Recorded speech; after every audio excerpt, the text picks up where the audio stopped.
Bom dia a todos e a todas e a todos. Aqui vocês estão presentes aqui no aplicativo Zoom, mas também você que nos acompanha pelas redes sociais da Frente Nacional de Prefeitos, Prefeitas e Prefeitos, no @FN Prefeitos, mas também você que estava nos acompanhando pelo canal do YouTube, no TV FNP. Também agradecer a você que chegou até aqui também pelas redes sociais do Fórum Novas Cidades, no Fórum Novas Cidades, também pelas diversas redes sociais, mas também pelo canal do YouTube. A gente está transmitindo também nos dois canais. E você também está aqui no aplicativo Zoom e recebeu esse convite para passar essa manhã com a gente para falar sobre esse assunto que está tão em voga, que é as compras públicas de inovação, e aí também falar sobre esse projeto Cidades Inovadoras, que foi uma parceria da FNP com o Sebrae Nacional, que teve a curadoria aqui do Fórum em Novas Cidades, juntamente com outros parceiros que já passaram por aqui, como a Enato, como o TCU, como a Brasilab, também a AB Startup, enfim. A gente teve diversos parceiros com a gente. Sem muitas delongas, eu já queria passar aqui a palavra para esse patrimônio do Fórum Nova Cidade, essa memória viva, que se a gente vai falar de resultados de inovação no nosso país, a gente também deve muito a essa pessoa, que é a Cris Alessi. Cris, eu queria passar a palavra para você, para essa surpresa para os nossos membros de ter você com a gente. Obrigada, Mário. Pô, você fala patrimônio, todo mundo vai achar que eu sou velha demais, né? Brincadeira. Obrigada. É um prazer falar aqui com vocês, né? Com os secretários e com interessados, né? No tema de inovação em cidades, né? Porque a gente sabe que o Fórum movimenta não só os secretários, mas todo o ecossistema do poder público. E isso é muito legal de ver a força e o tamanho que tudo isso está tornando de proporção. Isso é muito legal. Parabenizar, começar parabenizando o Sebrae, o Fórum, a FNP pela pesquisa, né? Tive a oportunidade de ouvir nas redes sociais, né?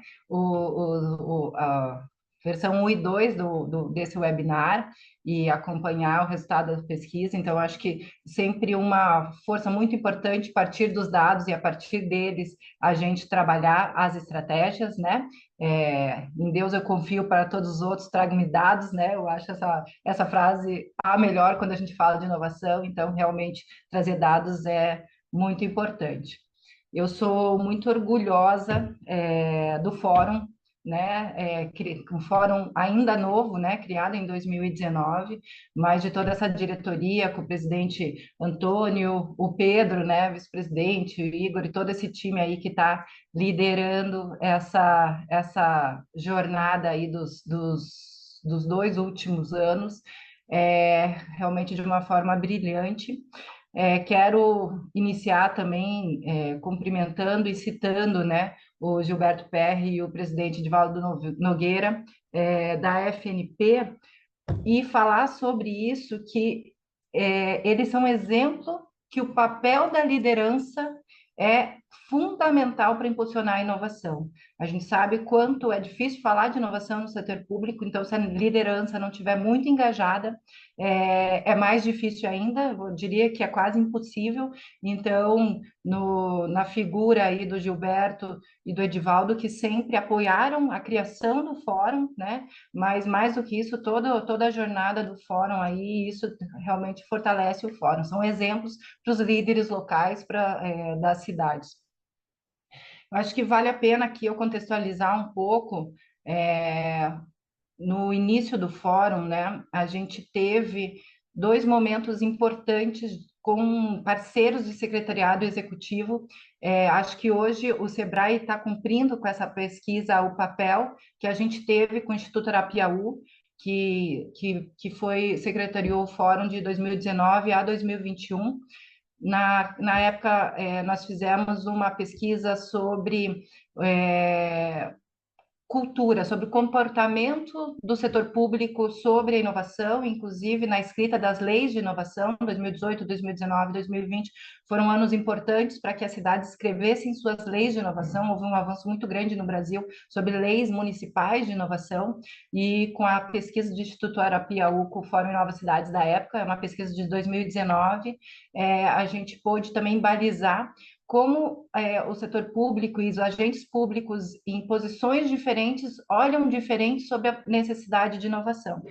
Então, acho que até esse material, apesar de ser de 2019, ele ainda continua atual. A gente sabe que o setor público avança na maturidade digital ainda a passos lentos, então acho que depois, Mário, vale a pena compartilhar, resgatar esse material e recompartilhar esse material.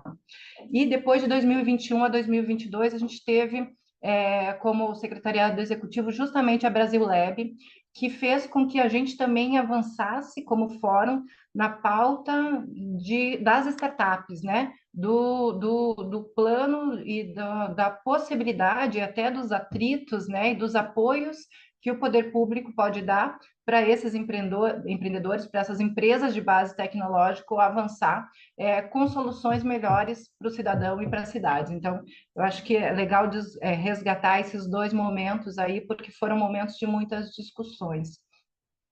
Também, eu fui presidente do fórum, né, de 2019 a 2022, ou 21, 22, né? 22, 23, 2022, então foram 4 anos, fui a segunda presidente, né, mas no primeiro ano do fórum eu já assumi a presidência, e eu tive a oportunidade, nos primeiros anos, de acompanhar é, as discussões sobre o marco legal das startups, né? Muitas vezes a gente ia a Brasília e falava com vários atores do Brasil inteiro. Vinícius Poit era o líder, né? No Senado com relação a isso, na Câmara, na verdade, com relação a isso. E a gente sabe que das discussões daquela época, fundamentaram a gente tinha que trabalhar em coisas muito básicas, por exemplo, como a fundamentação do que é startup, como a lei trataria o que é startup, né? A gente há até hoje uma discussão sobre o que é startup, se é uma empresa nova, se é uma empresa que recém-nasceu, se um unicórnio é considerado startup. Então, as discussões para a escrita da lei passaram por essas discussões, e eu acho que essas discussões também são interessantes, né? Para a gente entender quais negócios, que tipos de negócios a gente fomenta, porque a gente precisa ter comportamentos diferentes para fomentar cada tipo de empresa, né? Então, uma startup que está iniciando e a gente consome ou apoia o início dessas startups, é diferente essa relação do que uma startup que já está com o produto validado, consolidado no mercado, e a gente quer consumir esse produto.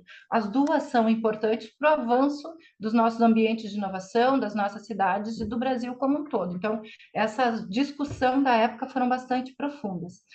Também a gente discutiu muito com os investidores, e eu lembro que o Anjos do Brasil fez uma carta, eu sou investidora Anjo também, então a Anjos do Brasil fez uma carta propondo uma série de medidas que a lei precisava avançar para que os empresários, né, os investidores do Brasil pudessem apoiar também as GovTechs.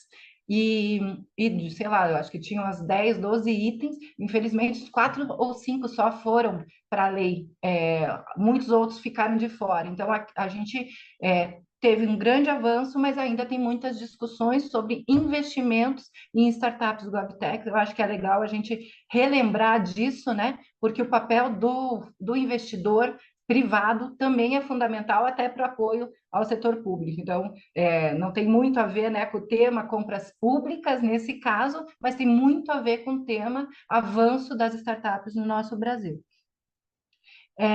E entre alguns pontos interessantes que foram discutidos na lei, tinha um momento da escrita que dizia, inclusive, que os empreendedores tinham que ter é, é, um, uma formação específica, mestrado, doutorado ou graduação, para é legal citar isso para a gente pensar que essa era a visão, né, do início da discussão de como a participação da universidade podia se dar. Era até uma discussão meio distorcida, né, porque a gente sabe que muito empreendedor não tem pós-doutorado, né, não é isso, né, então o papel da universidade é um pouco diferente, ainda bem que a gente venceu essa discussão e tirou esse ponto da lei, perdemos algumas, vencemos outras, e a lei está aí. Eu lembro que um texto que até eu fiz na época para o fórum dizia assim: não é a lei ideal, não é a lei que queríamos, mas é a lei que temos e é é o melhor que pudemos criar nesse período. Assim como toda visão de inovação tem que estar work in progress, ela não pode parar de evoluir. Então, acho que também a luta do Fórum e de todos aqui é que a gente continue avançando com atualizações dessa legislação, ou que a gente faça atualizações locais, né, na hora da gente aplicar essas leis, né? Então, eu acho que esse é um ponto importante.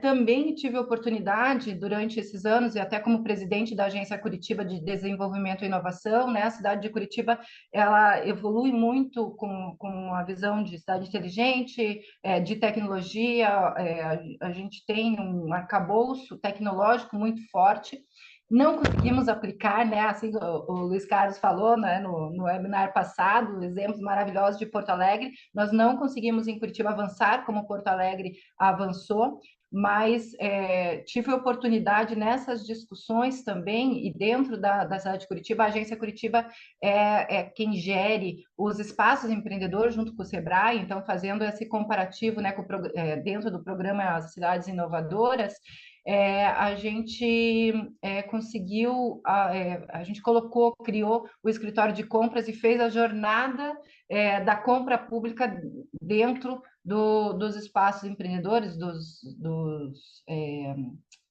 como é que chama no Sebrae? As salas do empreendedor. Então, acho que esse exercício e esse trabalho, que foi um trabalho de 2022, né, e continua avançando, é um trabalho difícil para a gente entender na ponta como engaja, né, o fornecedor e, mais do que isso, como engaja o funcionário público, o servidor público na ponta. Alguns pontos que eu quero dividir com vocês nessa trajetória, e eu vou ser bem breve para isso, tá? Na pesquisa do Sebrae ficou claro que as áreas de TI, inovação, desenvolvimento econômico, né, são as que têm maior conhecimento da lei, né? Só que a gente não avança com compras públicas de inovação se a gente não levar esse conhecimento para as outras áreas.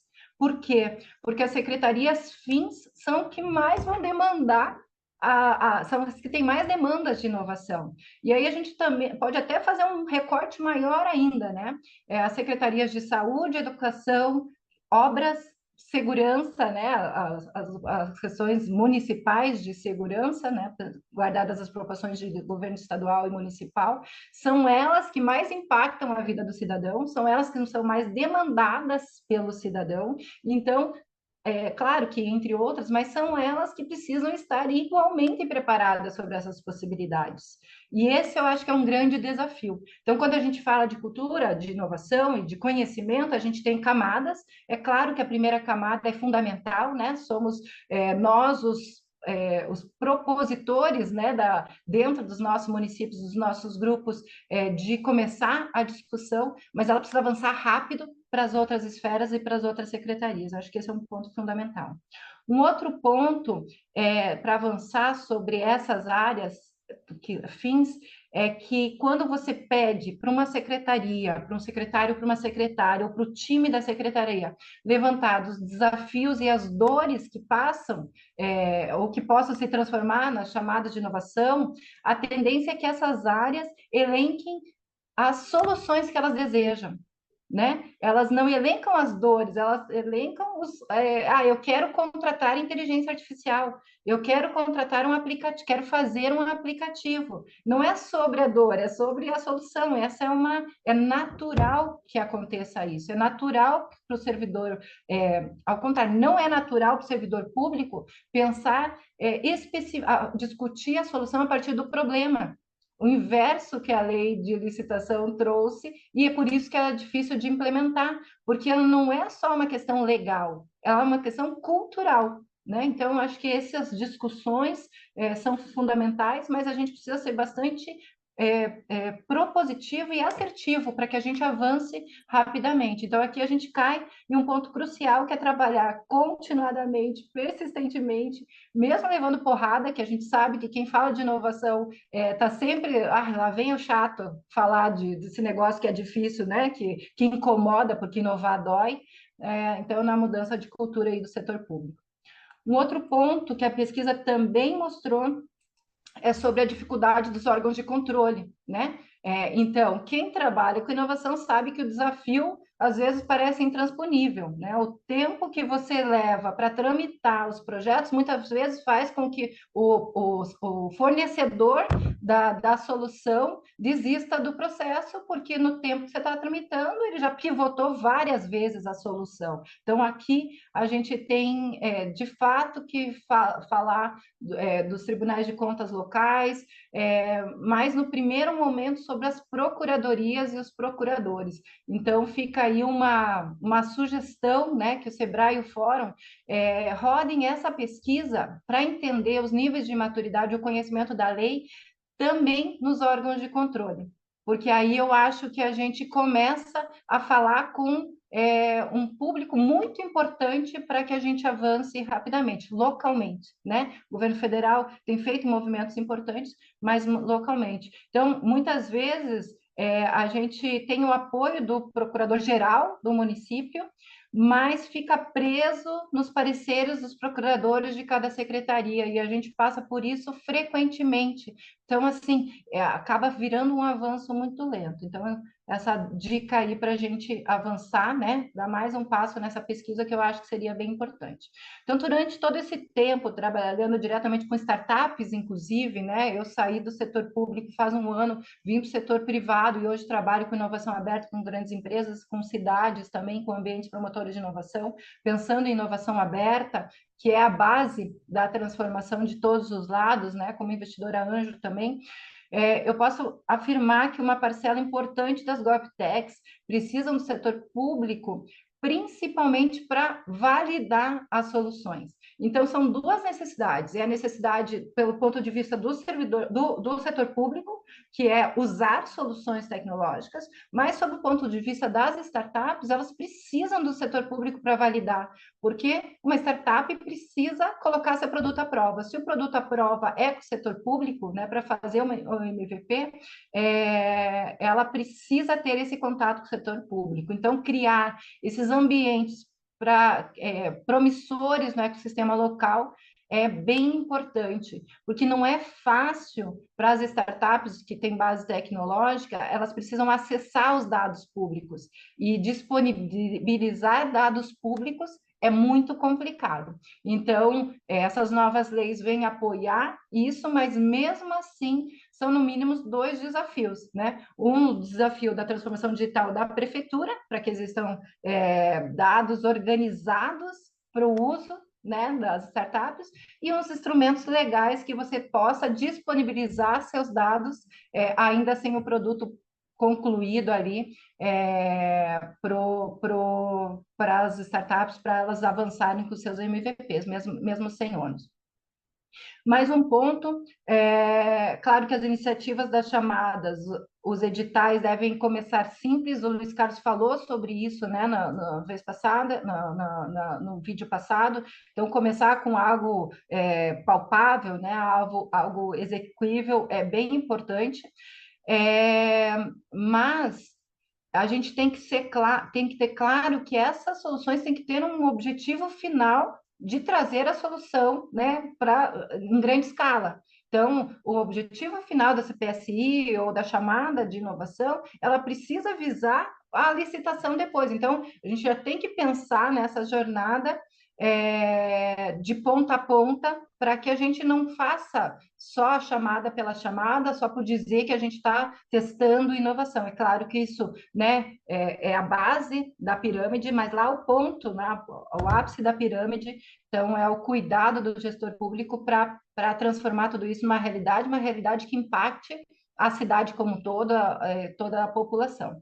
E o último ponto que eu tenho deparado agora, né, na saída como consultora de vários projetos pelo Brasil aí, estando muito próxima de várias universidades e fundações de apoio, principalmente na FUNPAR, aqui na Universidade Federal do Paraná, onde eu faço um projeto, é que a participação da universidade na contratação pública de inovação, ela não deve ser apenas, embora isso seja importante, mas ela não pode ser apenas a consulta técnica ou o acompanhamento técnico da instituição, institucional. porque a gente tem muita inovação dentro da universidade que o setor público pode se valer. Então, quando a gente fala de chamadas públicas de inovação, a gente pensa diretamente nas startups, mas a gente pode ampliar essas chamadas para os pesquisadores da universidade. Isso vai ser muito válido, muito valioso para o ecossistema como um todo. Então, é uma demanda reprimida dentro das universidades, e fazendo isso, a gente ajuda, como gestão pública, a dar vazão para essa demanda reprimida, e certamente a gente vai contribuir imensamente para a maturidade do ecossistema local de inovação, da pesquisa, do desenvolvimento local dos nossos estados e do nosso país. Então, esses são alguns pontos aqui que eu separei para discutir com vocês e para contribuir aí para a discussão. Obrigado, Cris. Nossa, que exatamente, Cris, é o que a gente já vinha conversando nos anteriores e você trouxe outras visões que vão contribuir bastante aí para. Acho que fica um dever de casa aqui para o fórum, né? Fica um dever de casa aqui para a FNP, um dever de casa para quem está nos acompanhando, e acho que é o intuito da pesquisa, né? Trazer novos insights para o desenvolvimento. Acho que na verdade, o papel da pesquisa em si, né, da pesquisa científica, ela suscitar novas questões para que futuras pesquisas possam vir com trazer dados, trazer evidência e trazer ações. Né? Muito obrigado, Cris. Vou deixar Obrigada, você. Mário. Bom final de reunião para vocês. Desculpe não poder continuar até o final, porque eu tenho um pessoal me esperando agora, mas estou sempre à disposição do fórum. Faço parte dessa vida para sempre aí. Um abraço para vocês. Obrigado, Cris. Eduardo, você quer fazer uma fala, é isso? Sim, rapidamente. Beleza. Quando a Cris colocou a questão do. Vocês estão me ouvindo? Sim. Quando a Cris colocou a questão da procuradoria, eu, como procurador municipal, que hoje estou secretário de transformação digital, eu dou muita razão para o que ela falou, e eu acho que uma aproximação institucional, né, pode ser relevante.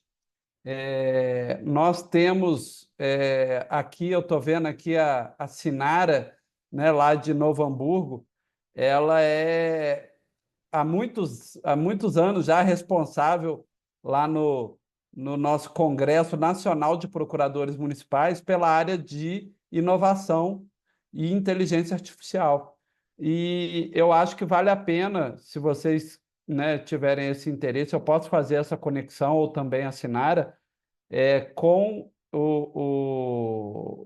com a Associação Nacional de Procuradores, para que a gente possa ter uma fala, ou, né, a própria Frente Nacional de Prefeitos, ou em Novas Cidades, nesse congresso, né, a gente levar essa relevância que né, essa interação, o conhecimento da legislação e do tema, né, para que o município realmente tenha a viabilidade de ser inovador sem, vamos dizer assim, as travas, né, da procuradoria, que na maioria das vezes, como a Cris falou, é por desconhecimento realmente do ecossistema.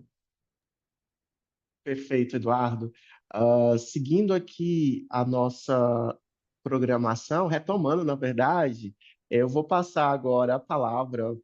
Na verdade, passar a palavra para os dois, eles vão fazer uma dobradinha, tá? Como sempre, os queridos, o Vladimir Azevedo e o Pedro. Eu, Pedro, não sei realmente falar seu sobrenome, desculpa, é Fraia ou Fraia, não sei. Você vai se Sem problema, não. apresentar e eu vou deixar a palavra para os dois, eles vão fazer o resumo, né, de mais uma vez, tá? Eles, na verdade, são os grandes idealizadores, coordenadores também, do comitê executor, na verdade, do projeto Cidades Inovadoras.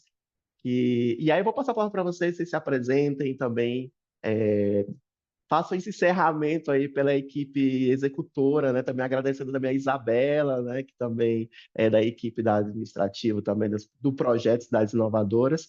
Então, vocês aí já passou, né? O Luiz já passou também, o Adriano que também fez parte da consultoria. Então, vou deixar vocês encerrarem aí essa apresentação e depois a gente continua aqui a nossa programação, retoma aqui para o nosso bate-bola. Ok, Mário, obrigado. Espero que estejam me ouvindo bem aí. Bom dia a todos. Uma alegria a gente estar aqui, encerrando essa jornada. Eu vou compartilhar uma apresentação. Você já autorizou o compartilhamento, Mário?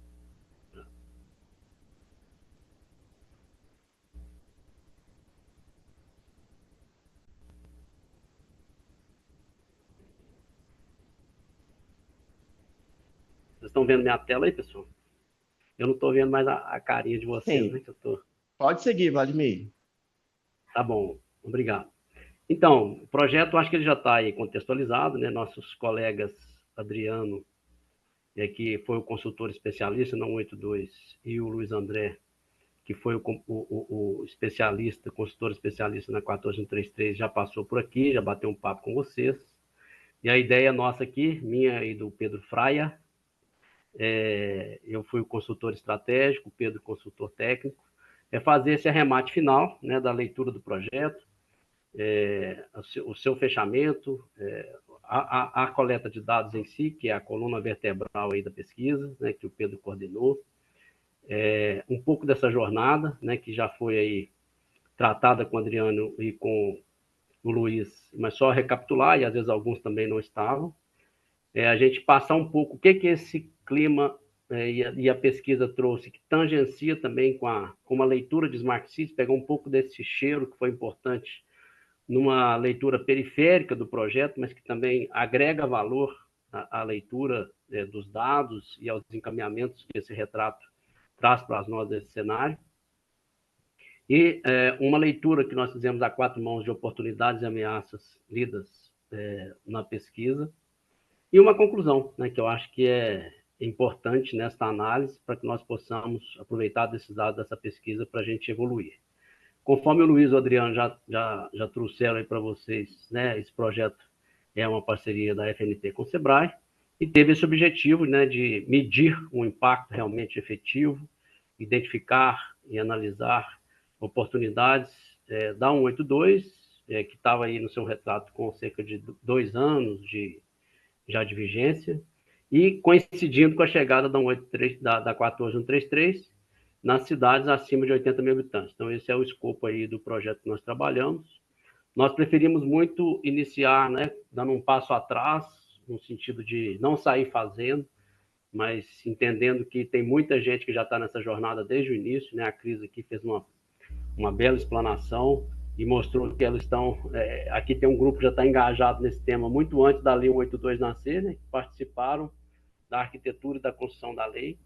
Então, nós preferimos, né, ouvir esse pessoal, identificar e ouvir, engajar essas partes interessadas, os stakeholders, e começamos isso. Na sequência do kickoff, o kickoff se deu dentro do Transformar Juntos, em agosto do ano passado, e parte dessas entidades, em especial o próprio Fórum Novas Cidades, né, o Antônio esteve conosco, o TCU e a ENAP, já participaram do kickoff, começaram essa interação, e em setembro envolvemos outros stakeholders que a gente achamos que eram importantes, estão aí listados, e vários deles já participaram aqui, como o Mário já disse, e a partir daí nós começamos a construção, com a especificação que nós tivemos em construção co-criada com esses stakeholders, do documento da coleta de dados, que foi executado em novembro, dezembro do ano passado. Em janeiro tivemos a entrega dos documentos e em fevereiro arrematamos pós-revisão todo o projeto. Então, recapitulando essa jornada, eu vou passar para o Pedro, que foi o nosso consultor técnico, coordenador técnico da coleta de dados, ele que é cientista político, cientista de dados, para que ele apresente essa parte aí dos dados e da coleta. Obrigado, Vlad. Bom dia a todos. Eu sou o Pedro Fraia, ou Fraia, tá? Mas, eu não ligo. Eu mesmo, de vez em quando, tenho dificuldade. E é um prazer estar falando com vocês. Fui coordenador técnico da pesquisa, responsável principalmente pela parte de coleta de dados, tratamento dos dados. Foi muito interessante poder participar de um projeto que trata de um tema tão sensível e, recapitulando o que o Vlad falou, a partir da especificação dos requisitos e das demandas, principalmente vindas dos stakeholders, a gente tentou criar uma metodologia de coleta para tentar responder às perguntas. E a gente entendeu que a metodologia, tendo em vista tempo, custo e os recursos disponíveis, seria uma metodologia quantitativa para tentar atender as demandas e os anseios dos stakeholders e as perguntas que foram levantadas. A partir de então, a gente criou um plano de coleta. Primeiro, a gente definiu a técnica de amostragem, passando rapidamente. Não foi uma amostragem aleatória simples, foi uma amostragem por conveniência, dado que a gente não conseguia a priori determinar se a gente teria uma taxa de adesão, né, se os municípios responderiam aos questionários. Então, a gente decidiu por não aleatorizar a base e só foi possível atingir o número de respondentes a partir da capilaridade e o trabalho da FNP, muito devido ao Mário, né, e o esforço do Mário e da equipe dele na mobilização dos atores para responder um questionário complexo, um questionário amplo. Dado que a pesquisa não é probabilística, a nossa preocupação foi evitar viés e tentar garantir a máxima abrangência dos territórios. Então, esse primeiro resultado, só para tentar fundamentar, né, a confiabilidade e a validade da pesquisa, a gente partiu de um universo de capitais e cidades que estão ali a nível de corte da filiação da FNP, e dos 115 municípios filiados à FNP, 48 responderam à pesquisa, e no total de respondentes, 75 responderam à pesquisa. Portanto, a gente teve 27 municípios não filiados à FNP que também responderam à pesquisa. Garantimos uma representação de pelo menos 22 estados na tentativa de gerar mais confiabilidade e validade para os dados. Pode passar, Vlad. Bom, existe vou passar rapidamente aqui pelos resultados, mas existe um BI disponível que pode ser acessado pelo público, no qual a gente fez uma análise descritiva de todos os resultados. Foram mais de 117 perguntas, nem todas as perguntas foram respondidas, devido à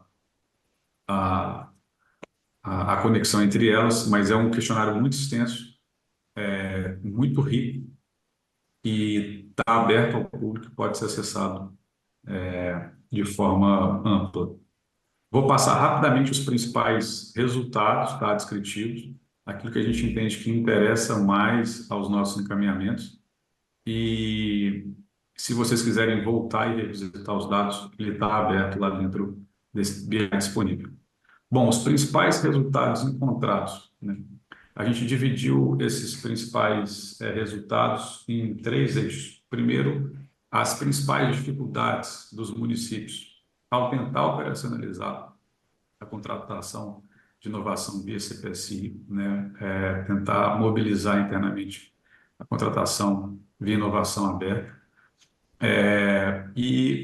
A gente identificou 4 principais dificuldades. Primeiro, a disponibilidade orçamentária financeira, que existe, né, dado ou a falta de recursos ou a falta de orçamentação. Em segundo lugar, a compreensão jurídica. O instrumento CPSI ele é relativamente novo e relativamente complexo, então ainda persiste nos municípios dificuldade de compreensão jurídica. Em terceiro lugar, o entendimento técnico dos processos. A partir do momento que o município acessa o CPSI através da LC 182, existe ainda um processo de entendimento, existe uma fase de entendimento dos processos técnicos que também, de certa forma, não são comuns, né? Dado o uso rotineiro de outros instrumentos, como, por exemplo, a 866 e agora a 1433. O quarto ponto foi a insegurança jurídica quanto à interpretação dos órgãos de controle, principalmente dos tribunais regionais, né?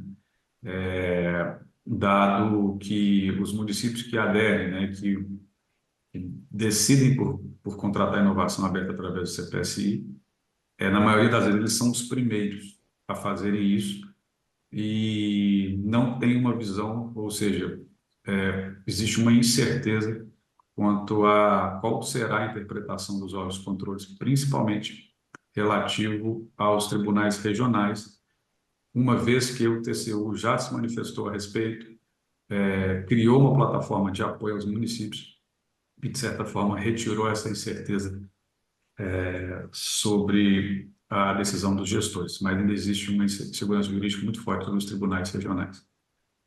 Pode passar, Fred. Bom, o segundo pilar de resultados é referente à cultura de inovação e ecossistemas municipais. Para tentar entender a forma como a LC 182 está inserida dentro da gestão, a gente também teve o cuidado de tentar descrever um pouco do contexto de inovação dentro do município. Criamos uma primeira pergunta, né, e criamos um bloco de pergunta para tentar descrever e quantificar, né, qual seria a pujança e a intensidade de uma cultura de inovação presente na cidade. Então, a gente percebeu que existe uma autodeclaração significativa sobre uma cultura de inovação ampla e difundida nos municípios. Portanto, os gestores autodeclaram que o município ou a gestão do município está bem inserido no ecossistema de inovação e existe sim uma cultura de inovação presente. Essa é uma autodeclaração deles. A amostra, né, 72% dos municípios identificam a existência de ecossistema significativamente ativos no âmbito municipal, porém, ainda persiste um distanciamento do poder público municipal às iniciativas locais de inovação tecnológica. Ainda que existam ecossistemas, existe ali um espaço, né, para a criação de leis municipais de incentivo. Apenas 50% dos municípios possuem leis municipais de incentivo à inovação e apenas 30% já consideram algum tipo de benefício através dessas leis. Portanto, o ecossistema existe, existe um espaço, né, ainda a ser ocupado entre esse ecossistema e o poder municipal e persiste uma demanda considerável por aquisição interna de inovação. Isso também foi uma autodeclaração. Essa demanda persiste, apesar de todos os dispositivos disponíveis. Pode passar, Vlad. E o terceiro eixo de principais resultados é relativo ao conhecimento e adoção do CPSI. 45% da amostra, ou seja, dos 75 municípios pesquisados, 45% não conhecem o instrumento, previsto na LC 182. Portanto, a gente entendeu que o cenário de adoção da LC 182 foi significativamente restrito. Apenas um município contratou a solução, dentre aquelas 7 que tentaram. Então, da amostra, 45% desconhece, e apenas um município, que foi Recife, efetivamente utilizou e rodou todo o processo do CPSI previsto na LC 182. Pode passar, então. Diante disso, a gente entende algumas oportunidades e contribuições para a FNP, dentre as várias oportunidades que a gente percebeu na pesquisa, a gente vai citar pelo menos 3. A primeira delas é o acesso e o conhecimento dos gestores às plataformas de apoio. Os governos federais, o governo federal, o TCU e as entidades têm exercido um esforço muito grande, né, para difundir conhecimento sobre a contratação aberta de inovação, mas existem algumas oportunidades que ainda podem ser preenchidas. As plataformas mais conhecidas é o ENAP, é a instituição mais difundida e conhecida pelos gestores, tá, sobre compra pública de inovação, e o Fórum Novas Cidades, muito por conta da atuação do Fórum, né, sobre a grande parte da amostra veio filiada à FNP, e existe uma adesão muito forte da amostra ao Fórum de Nova Cidade, que pauta e difunde o assunto. Existe uma oportunidade grande para aumento do conhecimento e acesso à plataforma do Inova CEPIM, que é a principal plataforma da LC82, que é a plataforma do TCU, uma plataforma super robusta, extremamente intuitiva, e traz de forma muito amigável o ensino e a adesão, a possível adesão do município aos processos técnicos da LC 182, mas existe ainda uma oportunidade grande para conhecimento e difusão dessa plataforma. E a plataforma do Sebrae, que é o Catalisa Gov, no qual disponibiliza várias soluções de inovação que já foram contratadas e estão disponíveis para os gestores. Então, a gente percebe que o uso restrito, né, o universo restrito da NC 182, da CPSI, perdão, da contratação via CPSI, ele, de certa forma, também está refletido no pouco conhecimento dos gestores sobre as principais ferramentas que eles possuem para tentar implementar, para tentar desenvolver e efetivar os benefícios desse dispositivo. Pode passar, Lara. O segundo eixo de oportunidades é relativo às principais dificuldades na contratação. Existe uma disponibilidade, uma dificuldade sobre a disponibilidade financeira, mas principalmente sobre a compreensão jurídica dos dispositivos. Por existir a oportunidade de conhecimento das plataformas e das iniciativas, tanto do governo federal quanto de outras entidades, em relação ao tema, ainda existe um gap muito grande de compreensão jurídica sobre o dispositivo previsto na LC 182. E retomando a insegurança em relação à interpretação dos órgãos de controle, principalmente focada nos tribunais regionais. E aí, retomando lá atrás, o TCU tem um trabalho muito intenso e muito forte em relação ao dispositivo, porém o mesmo não acontece nos tribunais regionais. Então, ainda que se tenha uma segurança sobre a compreensão do TCU, existe uma incerteza em relação à interpretação dos tribunais regionais.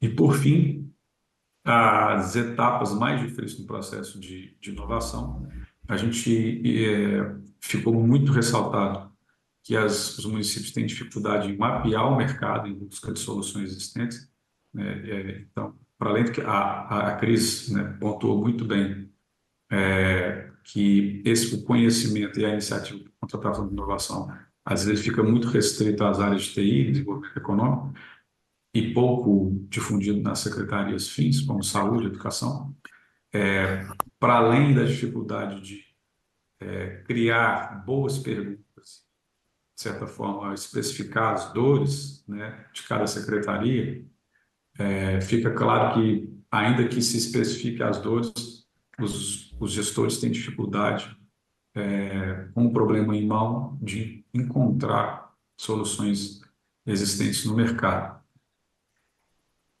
E a decisão por contratar, né, qual dispositivo utilizar, ela parte muito do desconhecimento dos dispositivos jurídicos, principalmente o CPSI, né, e outros dispositivos, e aí se acaba desembocando na definição do instrumento de compra.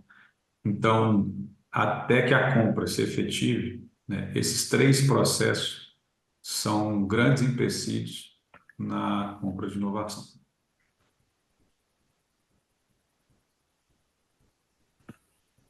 Ok, Pedro. Obrigado. dando sequência, conforme eu disse lá no início, a gente tentou tangenciar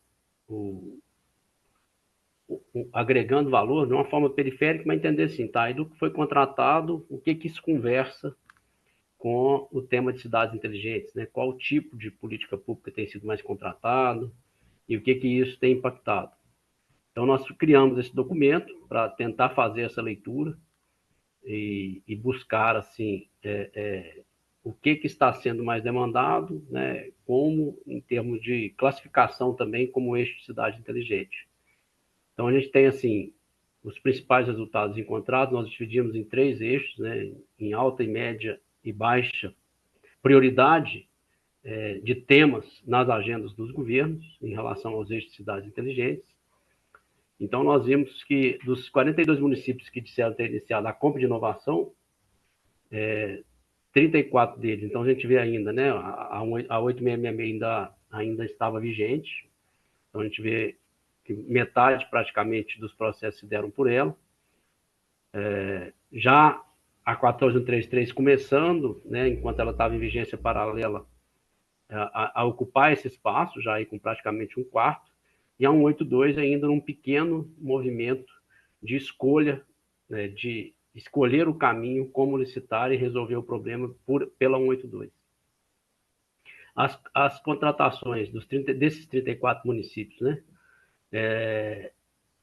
se relacionam com 12 dos 19 eixos das cidades inteligentes, entendendo que esses 19 eixos é o que consta na Carta Brasileira de Cidades Inteligentes. A gente vê um primeiro olhar da inovação para dentro, então muito relacionado ao aprimoramento da governança, e 26%, quase 27%, buscando aprimorar a própria governança, os sistemas da própria prefeitura, nesse sentido de problema. E as secretarias fins predominantes, saúde e segurança, né? Mas ainda com uma participação pequena, mas são as duas predominantes no que tange a prioridade das agendas do governo, do que tivemos nesta agenda de contratação. Em média prioridade, a gente vê, né, algumas buscas de melhoria de uma infra de TI, a parte de telecomunicação destacando aí, vindo na sequência, num 4º lugar, né, tendo governança, saúde, segurança, aí você já tem a questão da telecomunicação. E a gente vê, né, algumas tentativas de solução na área social, e aí a gente destacou um caso interessante de população de rua e condições sociais vulneráveis, feito da contratação de solução inovadora no município de Caxias do Sul. Então a gente coloca assim, esses são os temas intermediários de prioridade nas agendas. E com pouca relevância nas agendas dos municípios, aí com apenas 1%, 1,3%, a gente colocou temas como agricultura, defesa civil e mobilidade. E até pelo que a gente vem vendo, né, nessa questão de mudança climática, são agendas que devem ser colocadas um certo holofote, uma certa luz, para que entendam, né, dores nesse sentido e que busquem soluções de tecnologia para melhorar, né? Cidades mais agrícolas, que também têm efeito de mudança climática, e o problema da mobilidade urbana, que nas cidades, lembrando o escopo, né, do projeto, que as cidades acima de 80 mil habitantes, são cidades que têm esse tema relevante, mas que ainda não despertou em soluções no que tange de uma forma relevante em prioridade de agenda para a área de inovação, né, nesse quesito. Os principais resultados encontrados aí, né, que nós entendemos nesse trabalho, ainda nessa parte, a gente coloca uma busca óbvia de uma pergunta, né? Quem conhece a Carta Brasileira de Cidades Inteligentes? Aproveitamos o questionário para isso. Então, nesse quesito das cidades entrevistadas, as 75 são cidades relevantes, todas acima de 80 mil habitantes, 2/3 apenas conhecem a Carta Brasileira de Cidades Inteligentes e a ISO, que é a 37122, também na mesma proporção. Aí o que a gente entende, né, que a pesquisa e o projeto contribuem para a agenda da FNP, a gente entende que traz um arcabouço, né, essas duas leis, a gente trabalhou assim numa lógica trazendo uma analogia, né? A 182 foi a protagonista da pesquisa e do trabalho, mas já trazemos, com o advento da chegada da 14133, ela como uma coadjuvante nessa leitura, entendendo que as duas trazem um arcabouço importante de arranjos para desenvolver essa agenda de inovação, né? Um ferramental novo e que a gente tem que despertar isso na agenda. E mostrar, né, o principal gargalo levantado, já foi trazido pela Cris, depois o Eduardo comentou, o Pedro mostrou nos dados, essa questão da segurança jurídica como um fato a ser dedicado na agenda. Num outro eixo, né, a gente dar mais visibilidade a temas de média e baixa prioridade, conforme eu disse no que nós lemos aí, né, nas questões de projetos na área social, aqueles projetos que ficaram, né, numa relevância intermediária, e aí chamando muito, principalmente a questão da baixa prioridade que está colocada na agenda, defesa civil e mobilidade urbana, acho que é importante colocar isso muito, entendendo que esse é um ponto crucial nas agendas de todas as cidades, nessa era da mudança climática e nessa era de dificuldade de mobilidade urbana, de transporte coletivo, de qualidade do ir e vir das pessoas, o que a tecnologia pode contribuir para isso. Acho que despertar isso como uma possibilidade de solução é importante também para a FNP trazer no seu bojo. E aí a gente coloca também, né, como uma oportunidade de contribuição para a FNP, a criação de novos fóruns, né? O Inova Cidades, que é um parceiro muito forte nessa agenda, a partir dele despertar novos fóruns, treinamentos, workshops, também de maneira regional. A gente vê um desequilíbrio muito grande nas macro-regiões do Brasil, na absorção e no desenvolvimento dessa agenda, o que podemos fazer para tentar homogeneizar mais esta parte, né, esse tema nas cidades, de maneira geral no nosso país, e envolver bem, manter, né, acho que entender que o projeto não acaba nele mesmo. Acho que a partir do projeto tentar deixar engajados todos esses stakeholders que foram envolvidos e capitanear isso, né? Acho que o Inova Cidades tem um papel muito grande nisso, para operacionalizar o desdobramento desse projeto, dessa pesquisa para todos, né? E, por fim, a gente está diante de uma janela mágica, né, que é a renovação de mandatos. E a gente sabe que um mandato de 4 anos ele tem um plano de voo, a decolagem, a realização do voo e a aterrissagem. E claro que na decolagem todo mundo está aberto a novas opções, em tirar planos de governo do papel e estruturar novas maneiras para ter as suas entregas e deixar o seu legado. Então é um momento muito propício para despertar e, de certa maneira, turbinar essa agenda aí nas gestões municipais. Por fim, né, o quinto documento do projeto, esse documento nós fizemos, digamos, a 4 mãos, porque aí tivemos uma leitura, né, dos 2 especialistas, da 182, o Adriano, e o Luiz, da 14133, do Pedro como consultor técnico, meu como consultor estratégico, e a partir daí, diante dos dados que a pesquisa trouxe, nós procuramos fazer um mapeamento para facilitar a leitura, encaminhamento e a eficácia de um plano de ação para aproveitar dos dados, né, com base nesse diagnóstico, um prognóstico mais efetivo, identificando fraquezas e ameaças. Então, aqui nós identificamos fraquezas e ameaças da 182, que a gente entende diante do que foi colocado, tudo aqui está identificado. Aí, o Mário, se quiser que eu leia, eu não sei como é que está a questão de tempo, eu posso ler um por um, ou fica na apresentação depois para vocês aproveitarem. Que a gente tem da Pode deixar na 182, apresentação. Pode né, deixar na porque eu acho que apresentação. Uhum. porque é bem óbvio, né? Porque a gente Isso. quantificou com F o que é fraqueza, com A o que é ameaça, e dividindo por cada legislação. 182 e aqui é 14133 na mesma lógica. E, por fim, uma conclusão, que nós colocamos uma conclusão geral, né? Acho que desenvolver um plano de agendas de capacitação. Uma dificuldade que nós tivemos muito grande no desenvolvimento do trabalho, que é um público muito disperso, em que a gente também não tem uma uniformidade, né, de qual que é o ponto focal em cada lugar. Esse tema muitas vezes está endereçado em secretarias diferentes nas cidades. Então, acho que uma tarefa difícil, mas importante ser dedicada é manter esse engajamento e ter, com essa entrada dos novos gestores, esse público engajado, essa chama acesa.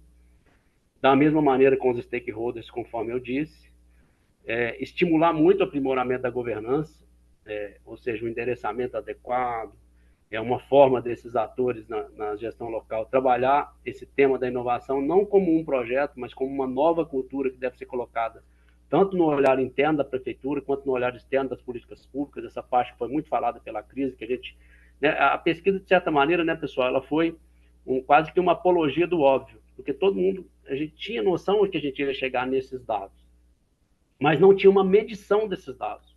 E a medição traz uma autoridade diferente da FNP, do SEBRAE, que foi, né, o financiador do projeto, do Fórum Novas Cidades, desses demais atores aí que foram mapeados, né, nas partes interessadas, de, com base num dado, ter uma autoridade diferente para fazer uma evolução dessa agenda, principalmente estourando essa bolha dos poucos que estão envolvidos para trazer novos, e com uma questão muito importante que a Cris trouxe, que nós concordamos em muito, de envolver as áreas fins, que é onde estão a maneira de levantar os problemas e melhorar a vida das pessoas com as políticas públicas.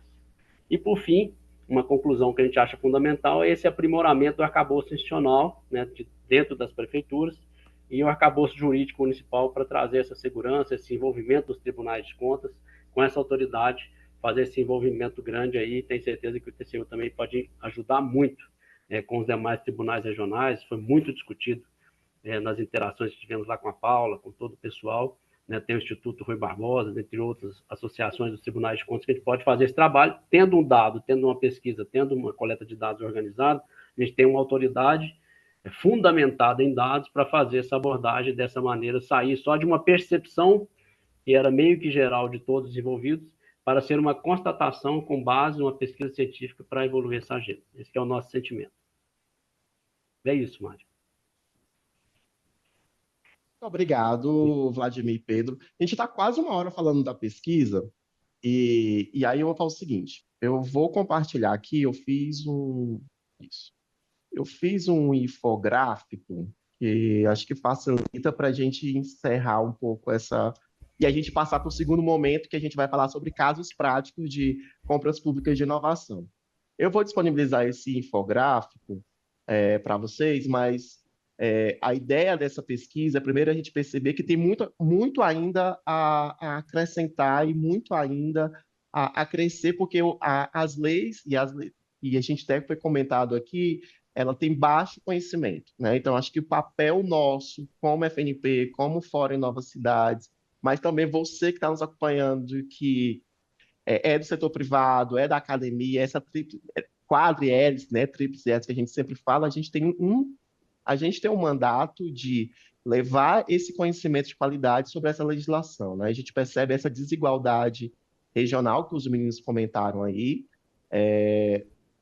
A gente percebe que, e aí os meninos já até recomendaram, que a ideia e essa percepção de inovação, ela é grande nessas cidades que a gente retratou, mas, por exemplo, tem alguns dados que ficam bastante evidenciados, pelo menos a presença do ecossistema, mas também a presença de incubadoras de startups, né, ou seja, a maioria dessas cidades observam nesses ecossistemas a necessidade tanto do poder público, mas também do próprio setor privado, ou de entidades não governamentais, de investirem nessas startups já no início da fase nascente, da fase crescente, aliás, da fase nascente dessas iniciativas inovadoras, dessas iniciativas criativas.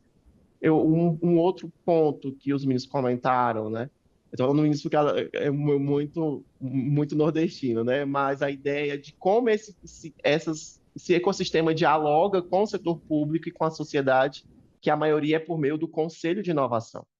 Então, acho que é um ponto que a gente precisa refletir de como é esse diálogo de inovação. Acho que um ponto que é necessário que, além das leis locais de inovação, que inclusive foi fundamentado, que a Cris comentou, né? Até coloquei aqui no chat, e vai estar aqui nos comentários esse documento dessa pesquisa inicial do fórum, que é essa necessidade de ter leis locais de regulamentação da lei de inovação, né? Que é um direito constitucional. Então, falar de inovação, falar de tecnologia, falar de ciência é falar de um direito que é nosso como munícipe, nós como cidadão, mas principalmente nós como gestores públicos, de levar essa cultura da inovação que ainda é pouco percebida nas cidades. A gente só percebe 34%, aliás, 32% das cidades que observam que essa cultura de inovação é bem difundida nos seus setores, que é bem difundida nas suas secretarias e que, como a Cris comentou, não basta apenas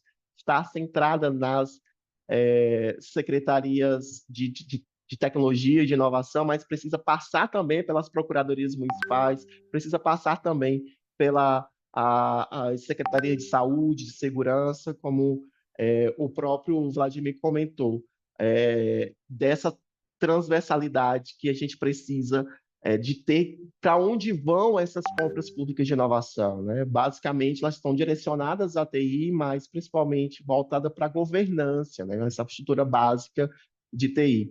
Mas também precisa também crescer na saúde, precisa também crescer na segurança, que ainda o percentual ainda é muito baixo do direcionamento dessas compras públicas. Um outro ponto, e aqui eu trago até o próprio consórcio Conectar, que é o maior consórcio público intermunicipal do país, que tem um apoio aqui da FNP, é uma iniciativa da FNP, que atualmente tem se dedicado nessas compras públicas de tecnologia de saúde. Então, mais informações você consegue no consórcioconectar.org. Só para a gente arrematar essa ideia da pesquisa, a gente passar para o segundo ponto. É um papel, eu acho que é um dever de casa nosso, levar esse conhecimento melhor dessas legislações e um conhecimento mais aprofundado. Então, acho que fica um mandato, aliás, um pedido, praticamente um pedido de socorro, né? Que é entender melhor essas legislações por conta dessa insegurança, inclusive essa insegurança jurídica de como essa legislação precisa ser fomentada, né? O Alessandro trouxe no início dessa websérie que essa lei vai demorar ainda a ser efetivada, ela realmente tem, pela sua densidade, pela sua busca, né, ela vai demorar de 5 a 10 anos para realmente ser utilizada pelos gestores, mas principalmente pelos olhares necessários. O último ponto que eu gostaria que a gente tivesse de olho, e a gente já passa para os nossos convidados, é justamente que a grande maioria das nossas cidades tem interesse em contratar soluções que não estão disponíveis no mercado. E aí trago muito o que a Cris comentou, né? Não basta a gente observar as dores, mas também a gente ouvir que soluções as pessoas, e principalmente o setor público, que é o nosso objetivo aqui, tem a trazer. Ou seja, não basta apenas os produtos de prateleira, né? A gente precisa também ter produtos personalizados para as nossas administrações públicas. Bom, eu fiz essa questão de trazer esses principais pontos para a gente encerrar esses pontos sobre a pesquisa e a gente partir agora para casos práticos, né? E aí a gente fez questão e foi até muito produtivo, aliás, é muito coincidente de trazer 2 procuradores municipais, né, 2 pessoas pesquisadores sobre esse tema, para a gente discutir um outro olhar. E aí, Vladimir e Pedro, também vocês fiquem à vontade de também contribuir para o debate, mas eu queria passar a palavra aqui para o Eduardo Floriano, e que já falou com a gente, e também o Ed Carlos Lima. Os dois se apresentam e eu vou deixar vocês dois fazendo esse bate-bola para essa parte final aqui do nosso encontro. Obrigado, Mário. Eu tinha falado que não ia fazer uma apresentação, não, mas acabou que eu fiz 4 slides aqui, então depois eu vou te pedir para você permitir. Meu nome é Eduardo Floriano, eu sou servidor de carreira aqui da Prefeitura, procurador do município de Juiz de Fora, e hoje estou como secretário de Transformação Digital e Administrativa. A minha secretaria aqui, ela, além vamos dizer, da área de TI, ela também abrange gestão de terceirizados e licitações. É uma secretaria bem complexa que, se tudo der certo, aí a próxima gestão a gente vai ter uma segregação, né, desses assuntos. Eu me senti bem assim, à vontade aqui durante essas apresentações, porque eu me reconheci, né? À medida que os problemas e as soluções foram apresentadas, eu fui me sentindo assim no meu caminho aqui na secretaria desde 2022. Deixa eu ver aqui se eu consigo.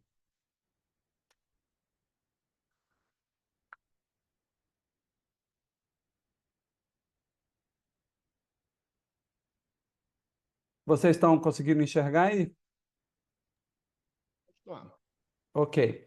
Então, quando eu entrei aqui em 2022 na secretaria, né, eu não fui o primeiro secretário da gestão, mas o que foi a primeira coisa que nós identificamos e foi necessário a gente desenvolver? Foi exatamente o que foi falado aqui durante toda a apresentação, que é a necessidade de mudança de cultura, né? Nós não tínhamos aqui uma cultura, né, de inovação e a gente identificou que a primeira coisa que a gente tinha que fazer era realmente trazer isso para o plano legal, né? Então, nós fizemos aí durante 2022 e 2023 todo o estudo para a elaboração de uma lei municipal de inovação, que é a lei 14.000, é a lei municipal, né, de Juiz de Fora, 14.746, e que dentro dessa lei de inovação, além de trazer regramentos específicos aí para licitação, de incentivos, entre outros, ela trouxe duas figuras, que é o Sistema Municipal de Inovação e o Conselho Municipal de Desenvolvimento, Tecnologia e Inovação. Todos os dois foram regulamentados aí no ano de 2024. Essa apresentação ela é muito curta, depois eu deixo aí com o Mário e ele disponibiliza para vocês, se vocês tiverem interesse de ver especificamente aí a redação aí tanto da lei quanto dos decretos. E uma das coisas que foi falado aqui, e realmente a gente tem essa situação aqui em Juiz de Fora, é que a tecnologia e o desenvolvimento eles estão em secretarias diferentes. E aí a gente, vamos dizer, acaba que a gente tem, às vezes, uma dificuldade de conectar esse assunto, né? Porque o desenvolvimento econômico ficando numa secretaria, o setor de tecnologia da informação em outra secretaria acaba criando aí esse gap, né? Se não houver aí uma sinergia muito boa entre as secretarias, a gente acaba aí, às vezes, falhando nessa comunicação e criando aí uma dificuldade de acesso realmente aos atores aí, às startups, a quem efetivamente aí nos procura para essas parcerias. Então, eu acho que um primeiro ponto, se eu puder, né, trazer de experiência aqui do município de Juiz de Fora, é que a gente tem que sedimentar a base, e a gente sedimenta com essas ações aí de regulamentação no plano municipal, de conversa com os diversos atores aí desse sistema de inovação. E aí eu queria trazer aqui alguns casos específicos, né, que eu acho importante a gente trazer a experiência, principalmente para trazer quais foram os desafios e os problemas que nós enfrentamos, né? Primeiro, a implantação do GRP, né, que é um sistema integrado de gestão aqui do município. Atualmente, né, após a implementação do GRP, nós conseguimos, vamos dizer, substituir esse único sistema, 85 sistemas legados que a gente tinha, né? O município de Juiz de Fora ele tinha um total de 270 microsistemas ou sistemas de controle, até mesmo por tabelas, né?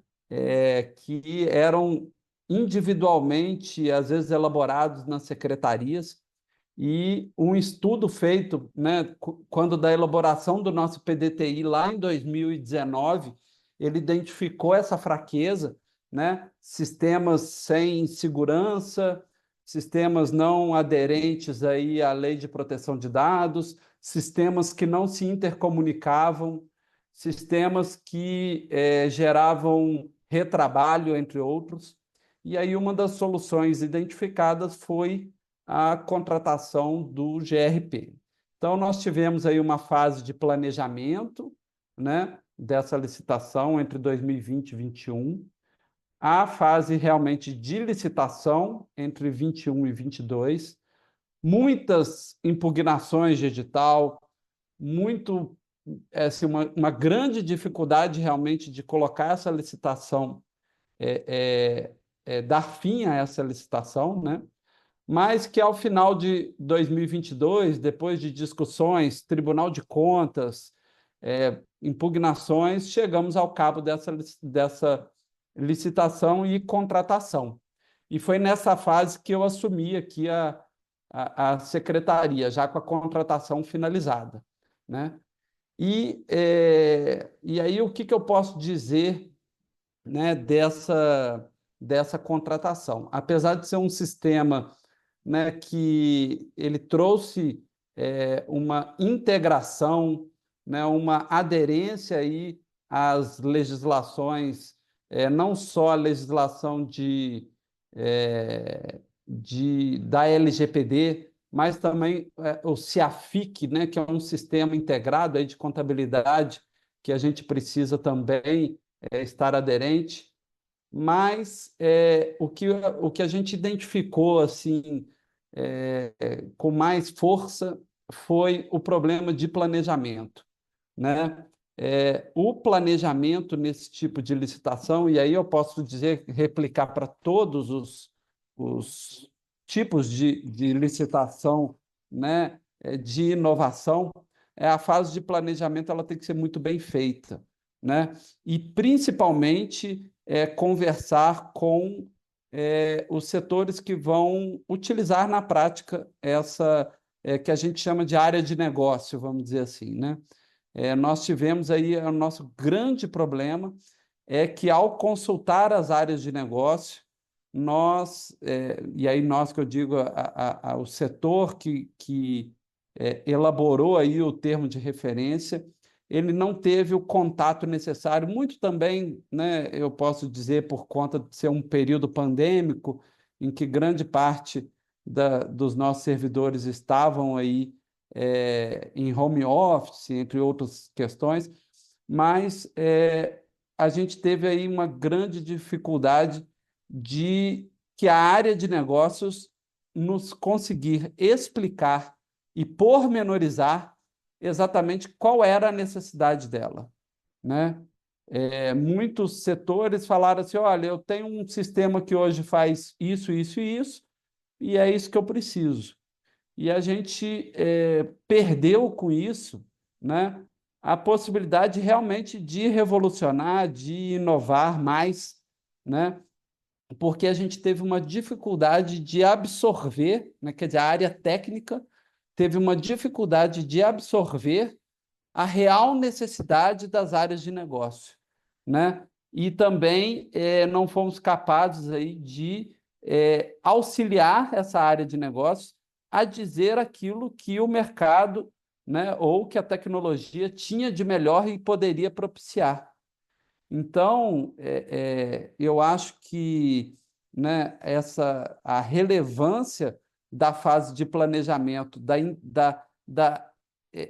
do conhecimento mútuo, né, das áreas de negócio pelos técnicos, analistas nossos aqui, ele é muito importante, né? Os analistas conhecerem a fundo as áreas de negócio, a gente ter dentro da nossa equipe analistas que conheçam a fundo a área de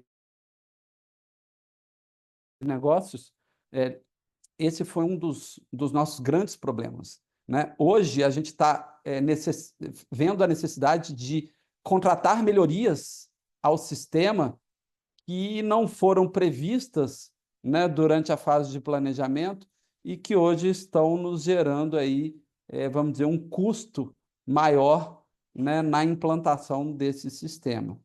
Então, se eu puder deixar como aprendizado aí para todos, é realmente que essa fase de planejamento ela seja muito bem feita e que a relação entre analistas e área de negócio seja realmente muito bem feita, né? Uma outra contratação também foi a contratação da nuvem. Nós contratamos um broker, né, para nos oferecer o serviço de nuvem. E qual que é a questão interessante aqui, que a gente teve muita dificuldade no início do processo, foi, inclusive, como faturar esse serviço, né? A gente contrata um broker que ele nos dá acesso a mais de um tipo de nuvem, né?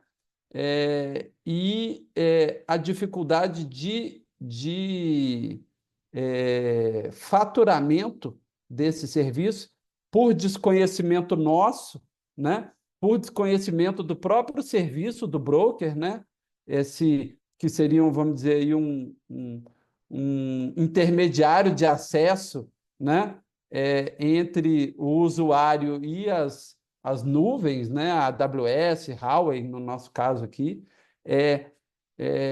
isso gerou para a gente um grande desafio, inclusive de criação de um setor específico, né, de nuvem no município de Juiz de Fora. A gente teve que especializar a equipe e criar um setor específico para lidar com essa nova demanda. Então, a gente, né, mais uma vez, aí o planejamento, né, a gente não tinha dimensão, né, da necessidade de capacitação e planejamento da nossa equipe interna para conseguir, inclusive, lidar com essa nova realidade, vamos dizer, né, dos nossos sistemas que ficavam em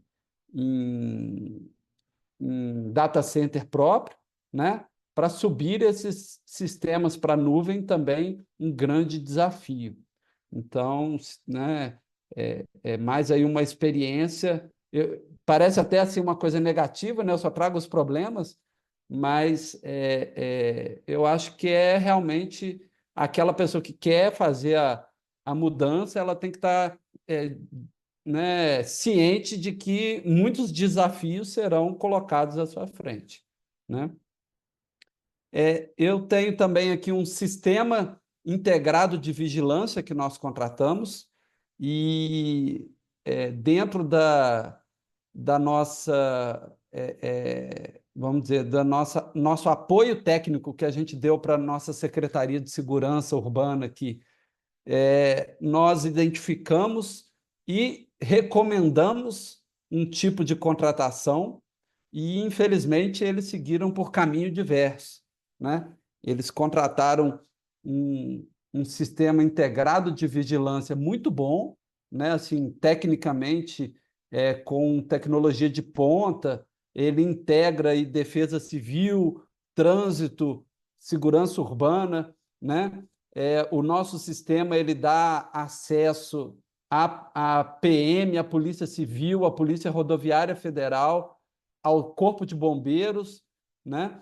E à nossa Defesa Civil Municipal. É um sistema muito bem pensado, mas que nós retiramos a nossa possibilidade de ampliação e integração maior, porque ao invés de nós contratarmos a rede lógica, né, a instalação dessa rede que poderia ser utilizada por outros, né, em outras situações, eles fizeram uma locação de serviço, então toda essa rede lógica que foi desenvolvida no município inteiro, ela só tem um único objetivo e ao fim do contrato ela não é nossa, né? Então, essa foi vamos dizer, um grande arrependimento aí de não ter conseguido fazer valer a nossa indicação técnica, né? E, por fim, eu queria colocar rapidamente aqui é uma criação de um sistema de licitações. Nós estamos aqui numa análise agora, se contratamos uma solução de tecnologia inovadora ou fazemos um convênio com a nossa Universidade Federal aqui de Juiz de Fora. Já tivemos uma conversa inicial. Basicamente, o que a gente quer é o desenvolvimento de um sistema de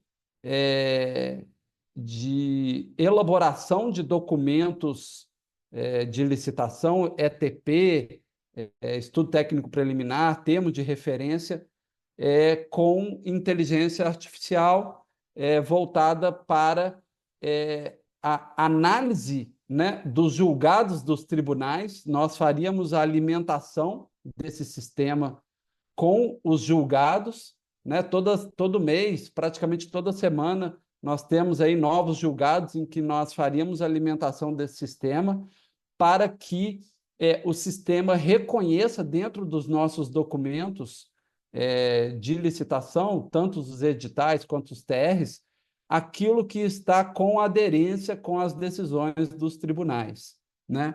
Esse sistema já foi bem pensado, já tivemos uma longa conversa de planejamento com o departamento de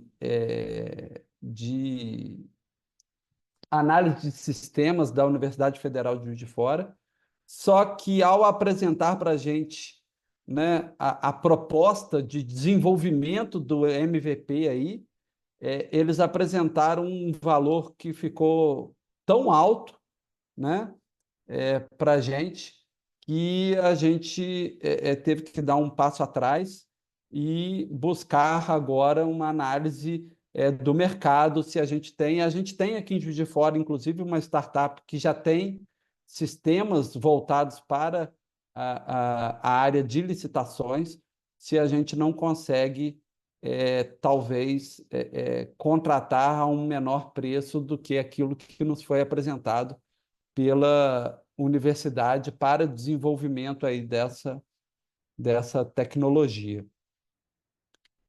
Bom, agora já encerrando, eu vou colocar só algumas vitórias, né? Por enquanto parece que eu só falei de desastres, né? De problemas, mas nós tivemos aí numa iniciativa aí pioneira, vamos dizer, do BNDES com o BID, né? Um apoio do BID para a apresentação de um projeto na linha Pró-Digital aí do BNDES, no valor de... Aí está 65 mil, gente, mas foi um erro de digitação, 65 milhões, tá? Nós tivemos a aprovação do nosso projeto aí sem ressalvas pelo BNDES e estamos só aguardando aí o fim do período eleitoral para poder fazer aí a finalização desse projeto de captação de recursos aí para investimentos na área de TIC. Tivemos também uma vitória que foi uma criação interna pelo nosso próprio corpo técnico aqui de um sistema para o PCA, que é o Plano de Contratação Anual. Nós olhamos os sistemas que estavam disponíveis no mercado, como o PCA é uma inovação trazida aí pela nova lei de licitações. Temos algumas coisas no mercado, mas que não nos atendiam, eram fracos, eram insuficientes, vamos dizer, e não integravam com os nossos sistemas. Então, também seria uma situação que a gente teria que ter retrabalho, redigitação de dados, e a gente acabou criando a versão aí 1.0 do PCA, porque esse ano nós já temos aí a obrigação de elaborar esse PCA, em que a gente já está na fase final de elaboração desse PCA. E aí a gente já está, inclusive, conseguimos, junto ao portal de compras públicas, a extração dos dados para facilitar a criação desse PCA pelas nossas secretarias aqui do município. E, como vitória também, na minha visão, pelo menos, a gente conseguiu criar aí uma longa instrução normativa para contratação de TIC, porque as unidades, as secretarias têm muita dificuldade de nos apresentar o planejamento estratégico deles, que foi aquilo que a gente identificou com a contratação do GRP. Então, nós fizemos uma instrução normativa que é mais um documento orientativo, né? Um documento para orientar o planejamento da contratação de TIC, né? E também a elaboração do novo projeto de segurança cibernética para a Prefeitura de Juiz de Fora, que está muito vinculado com isso, né? Hoje, as unidades, às vezes, elas adquirem sistemas de prateleira sem ter, às vezes, essa preocupação com a nossa segurança das informações, né? E isso também, essa instrução normativa está em fase final aí de elaboração para a gente poder publicar. Bom, rapidamente, dentro do nosso prazo, aí, eu acho que eu consegui cumprir o nosso prazo. Era isso que eu tinha que apresentar. Muito obrigado, Eduardo. Eu vou passar a palavra aqui para a gente ir caminhando para os encerramentos. O Ed Carlos, aí, tarefa de nos brindar aí com a sua sabedoria nessa parte final do último episódio da nossa websérie. Ed Carlos, a palavra é sua. Se apresente e traga suas contribuições sobre o tema. Obrigado, Mário. Obrigado, doutor Eduardo, pelo convite. É um prazer estar aqui num ambiente ladeado por pessoas que estão pesquisando, pensando, analisando, levantando dados sobre o tema, porque é algo que vai pautar a nossa atuação nos próximos anos, né? Na verdade, já tem pautado, mas agora com maior rigidez. Eu sou Ed Carlos, né? Sou procurador aqui no município de Cotia, sou professor de Direito também numa faculdade que a gente tem aqui no município. Antes de vir para a Procuradoria, eu passei por um ambiente de inovação, porque eu integrei a equipe de advogados do Instituto de Pesquisas Tecnológicas aqui do Estado de São Paulo por 4 anos. Ali eu via, de fato, a inovação acontecer todos os dias, né? Depois eu passei por também 4 anos pelo Sebrae aqui de São Paulo. Tive a oportunidade de ter reuniões, contatos na área de contratações públicas com uma equipe muito técnica, profissional da área de tecnologia do Sebrae, onde eu pude conhecer muito daquilo que hoje eu acabo... eu brinco que eu encho o saco do pessoal aqui de TI por conta de um conhecimento que não é jurídico que eu adquiri nessa passagem pelo Sebrae, de tanto ter que lidar com as contratações de tecnologia, as dificuldades que a área de tecnologia passava para fazer com que aquela licitação tivesse uma linguagem de mercado, não pudesse causar restrições e não trazer irregularidades para o próprio Sebrae. E aí eu cheguei numa prefeitura que é a realidade de muitos municípios, né, brasileiros. Nós estamos numa federação com pouco mais de 5.500 municípios e cada um tem uma realidade muito diferente da outra. E Cotia é um município da região metropolitana de São Paulo, tem em torno de 270 mil habitantes, um orçamento de pouco mais de 1,5 bilhão, mas nós não temos ainda um ambiente de inovação, né? Seja em relação a incubadoras para promover a inovação privada, seja a prática de inovação interna, né? E aí o que me deu assim para entrar de cara para pesquisar esse tema, né? Eu já tinha essa tendência de estudar inovação desde a época do IPT, mas quando eu entrei no mestrado eu comecei a alinhar 2 temas que eu gostava muito, que é inovação e contratação pública. Então eu desenvolvi uma dissertação de mestrado sobre a inovação e contratação pública inteligente para tentar analisar como que é o comportamento da inovação dentro do ambiente de contratações, o que a inovação poderia contribuir para que as contratações públicas elas se tornassem de fato eficientes, né, fossem eficazes.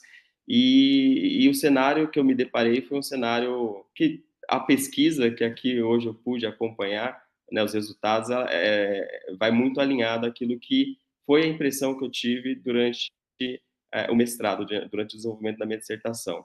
Então, não dá para a gente trabalhar a inovação, e aí o doutor Eduardo trouxe aqui os casos, né, os dilemas reais que nós, enquanto procuradores, porque eu estou aqui também na linha de frente, eu sou chefe da consultoria jurídica em licitações, e aqui no município, se o jurídico não incentivar, não colocar o gestor para pensar em inovação, ela não vai acontecer em momento algum.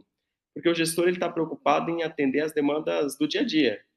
Aquisição de medicamento, internação compulsória determinada judicialmente, compra de uniforme porque há um desgaste político acontecendo, há o Tribunal de Contas apontando que o município não fornece uniforme há tantos anos e o gestor está ali com a faca na garganta, né? Então, o gestor está preocupado com a sua realidade, com aquilo que aparece de emergencial para ser resolvido, e a inovação, ela não é algo que acontece dessa forma. Então, embora a gente já tenha aí um parâmetro de inovação na Constituição Federal, né, como um fomento para a inovação, a gente tem lei de inovação, a gente tem o próprio Estatuto da Micro e Pequena Empresa, que traz estímulos para a inovação. A gente teve a Lei Complementar 182, e agora a gente tem o artigo 11, induzindo como objetivo da licitação a inovação, mas ela não vai acontecer se nós não trabalharmos uma realidade muito local, que é uma realidade cultural. Assim que saiu, que a lei de licitações ela foi publicada, eu estava com uma inquietação e falei, não, eu preciso estudar melhor e talvez trazer umas primeiras reflexões sobre o uso do diálogo competitivo, que é o maior instrumento dentro da 14133 para esse ambiente, né, de contratação de solução inovadora. E estudando esse instrumento de contratação, eu pude perceber que ele não é um desafio em si, né? O maior desafio dentro das contratações públicas é um desafio cultural, é o desafio do convencimento. Você convencer o gestor de que ele tem que praticar a inovação, pensar a inovação, e para pensar a inovação, né, a Cris, que fez a apresentação inicial, ela trouxe muito bem essa questão da necessidade, do problema de se identificar a necessidade, né? Isso é um problema real dentro dos municípios. A gente, quando vai falar de práticas inovadoras, a gente sempre vai olhar para a União, vai olhar para os estados, a gente vai olhar para municípios capitais ou municípios já com maturidade, que não é a realidade de 80% dos municípios brasileiros, né? Então, essa falta do engajamento do gestor para a inovação é um problema que acredito que a gente tenha que tentar equalizar, tentar solucionar, convencer o gestor de que, ao pensar a necessidade, ao lidar com o problema, ele pode sim, ele deve pensar numa solução que possa passar pela inovação, né? Que ele não está refém apenas da 14133, que ele tem uma lei de inovação, que ele tem a própria lei complementar 182, que traz esse ambiente, né, essa contratação da solução inovadora. Então, esse trabalho de mudança cultural, que é um trabalho um pouco de formiguinha, ele deve ser feito, né? Então, e aí a gente passa por vários outros problemas estruturais dentro das administrações municipais, né? Um deles é a falta, por exemplo, de estrutura de tecnologia, né? De servidores que possam ter capacidade de pensar plano de desenvolvimento de tecnologia, pensar essas soluções de inovação em ambiente tecnológico. E um outro problema que a gente também tem, que foi demonstrado por um diagnóstico feito pela Associação de Procuradores Municipais, é a própria ausência de estruturação, né, de carreiras, não só de procuradores, mas a gente pode aplicar isso para qualquer outro nível de planejamento dentro da gestão, né? Então, a gestão ela acontece muito para resolver problemas do dia a dia, né? E aí pensar na inovação diante dos dilemas, né? E aí o estudo nos trouxe alguns resultados que eram pensados já, como, por exemplo, a falta de orçamento para isso, que de fato, entre ampliar um hospital ou, de repente, ampliar o atendimento médico, que já é precário, a gente vai fazer isso ou vai alocar recursos para, de repente, desenvolver inovação, né? Então, é o dilema do dia a dia, é o dilema real que a gente vive, né? Acho que não vai ser a legislação que vai mudar esse dilema, não vai ser as pesquisas, levantamentos e as demonstrações de falhas que vão fazer com que isso mude, mas é uma mudança que tem que partir da cultura, né? Nós aqui no município temos uma lei desde 2021 que é para fomentar as startups, uma lei de criação de incubadoras. E eu lembro de uma primeira reunião que foi feita com o secretário de Indústria e Comércio daqui do município para tratar sobre a implementação de medidas dentro dessa lei, desse ambiente.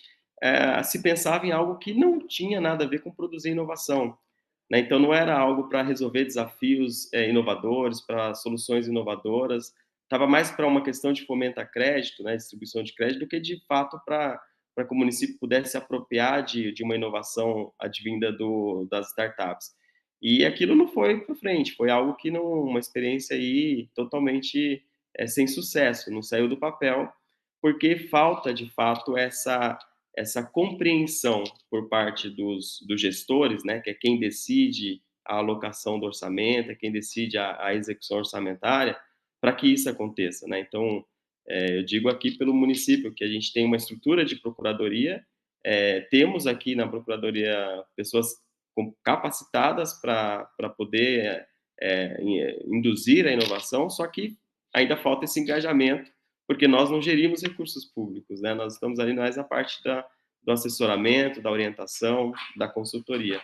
Então, eu acho que esse ponto trazido, e eu até agradeço ter estar participando daqui dessa reunião, porque para mim foi muito bom ter visto os resultados da pesquisa, né? E talvez eu não venha nem trazer casos, soluções práticas feitas aqui pelo município, porque a gente ainda está com um nível de maturidade muito pequeno em relação à inovação.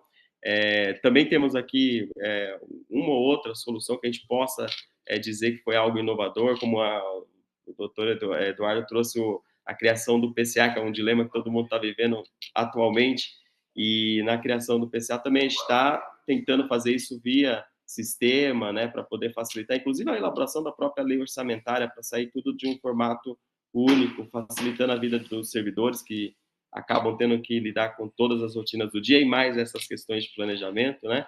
Também temos aqui um sistema que foi contratado unificado de vigilância, que é uma solução inovadora que, na verdade, está aparecendo em todos os municípios aí praticamente, para resolver um problema de segurança que nós temos, não só nos passeios públicos, mas também nas escolas, enfim, áreas nos próprios municipais, enfim.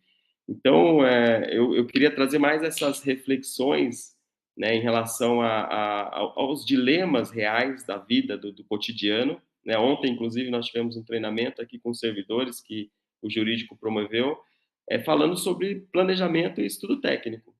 Planejamento e estudo técnico. Então, assim, você tem que conhecer a sua necessidade. A gente está tratando de problemas muito comenzinhos ainda.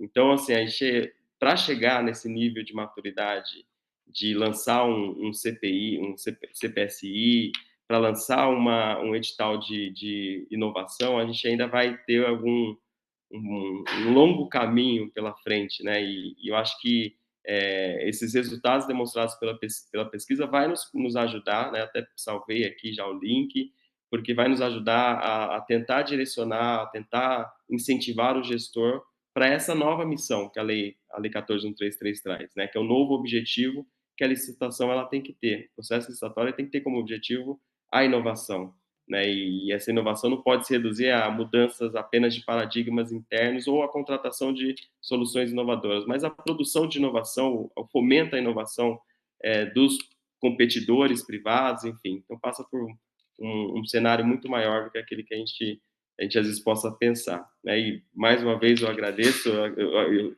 acredito não ter contribuído tanto, além de trazer mais problemas de gestão para reflexões aqui, mas eu fico à disposição e agradeço o espaço concedido para essa fala aqui.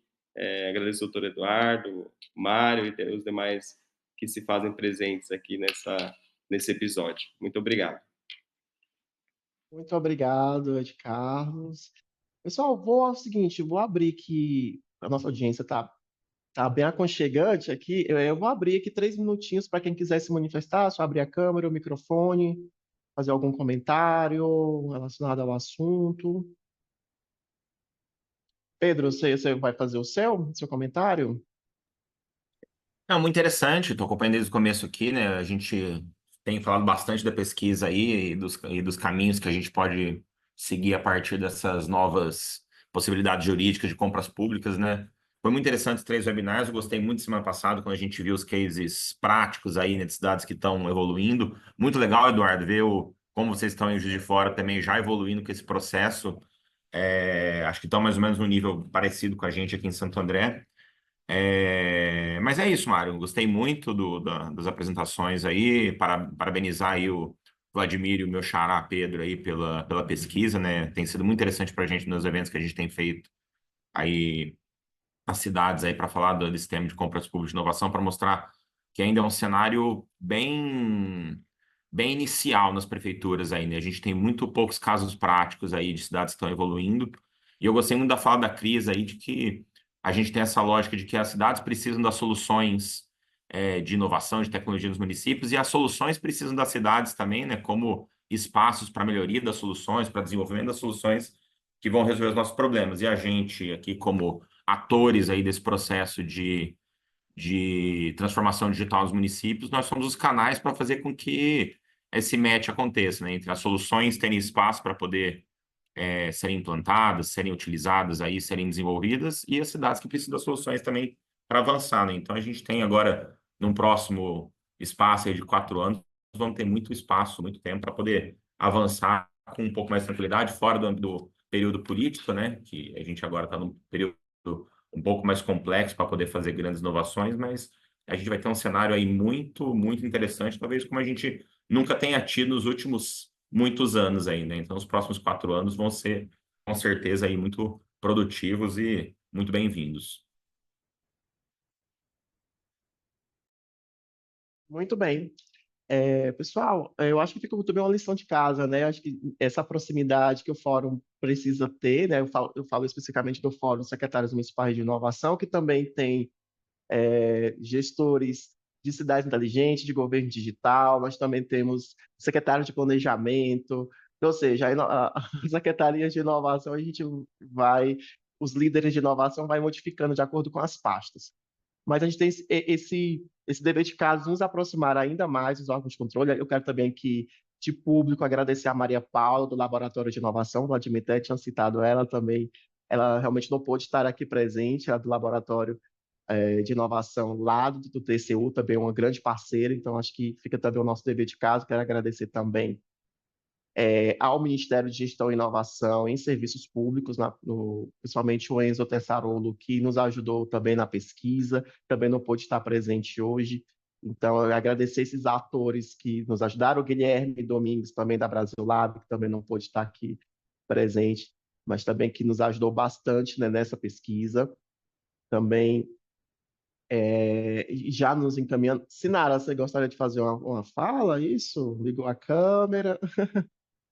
Não, né? Também agradecer também aos membros do Inova Cidades que estão aqui presentes. Também agradecer a você que nos acompanha também pelos canais do YouTube da FNP e também do Inova Cidades. Quero te convidar também a conhecer a nossa comunidade na nossa rede de desenvolvimento urbano sustentável, que é a Redos, redos.org.br/Fora Inova Cidades, que vai ter também no nosso repositório essas legislações comentadas aqui pelos nossos convidados. Também tem essa sequência de webinários e ainda mais outras atividades do Inova Cidades. Também, encerrando aqui o nosso objetivo, né?